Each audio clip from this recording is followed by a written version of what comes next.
another musician friend of mine called Joe Williamson. He's a double bass player, really great player. He introduced me to Yanni in Amsterdam because we both live in Amsterdam, and we're both non-Dutch people living in Amsterdam, musicians. So we had a kind of instant connection, and we were both really, really interested in Greek rembetika music from the 30s, and I didn't know anybody else in Amsterdam who was interested in this music, so it was really great to meet someone who had a common interest. So first we were friends. Before we did any music project, we were friends, and we just... I think, it was the time, it was late 90s. Yeah. Yeah, and then there was some... Nelly and Joe. There was some, like this kind of squat scene where they're like impromptu improv concerts, and I was more in the sort of classical folk scene, because I was playing with this kind of semi-folk band. We used to do improv stuff, and you were also starting to improvise a lot more at that time. Also with electronic musicians. And I think we just ended up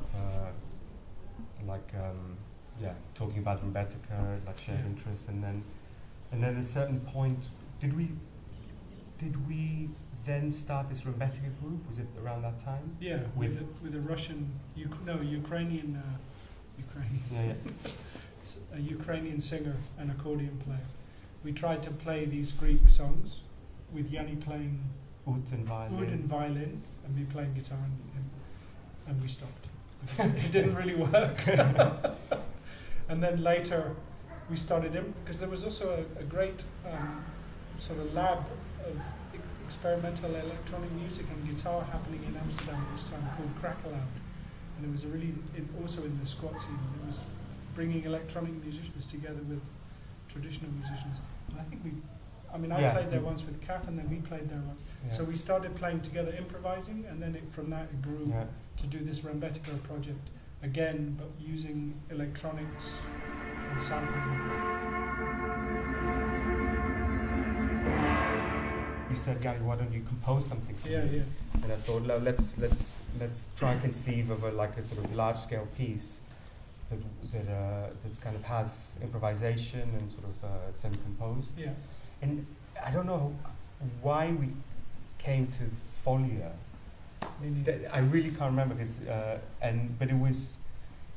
I think my thought around that time was trying to find some kind of like harmonic structure that's sort of fixed, a bit like blues, or a bit like, but not the blues, like, but and in the back of my mind I thought, Folia, it's like this very famous harmonic structure, this very famous... but I don't actually play it in that harmonic structure. Well, kind of you do in a way, because, is because I have a kind of tuning that's my own tuning, but it wasn't based on Folia. Yeah, I guess not, no.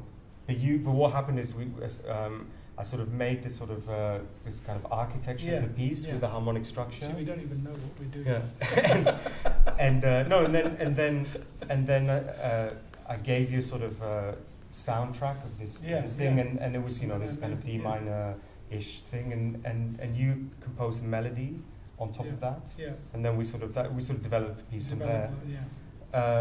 And that was the sort of main idea in my mind about that was to really create a sort of this resonant space, really based on your sound. Yeah. Because I remember that you also made for me a sort of recordings of your favorite sounds. Yeah.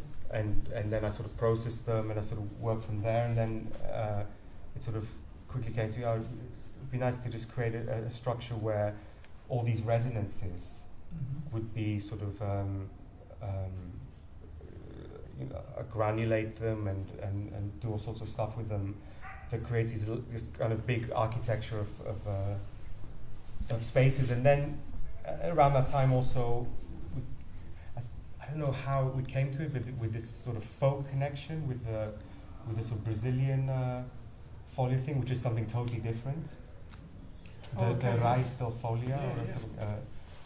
And so it sort of went also in this kind of folk direction, which actually in this case we don't really know so much about. It was just like a sort of found sound. Yeah. It's more like that.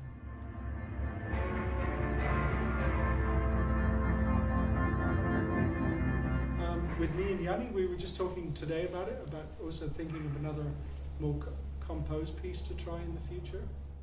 We have a project in the pipeline with a French sound poet called James Chatin, who I work with quite a lot, and he wants to do a project with the three of us based around codes, which is perfect for Yanni because he even reads code books. He's quite obsessed with codes, and so is James. They have some very similar interests in on a kind of more on a intellectual level. They have really similar interests in things. So I like the idea of the three of us doing something together. And for James, it's great. So that will happen probably sometime next year. We have to work on it.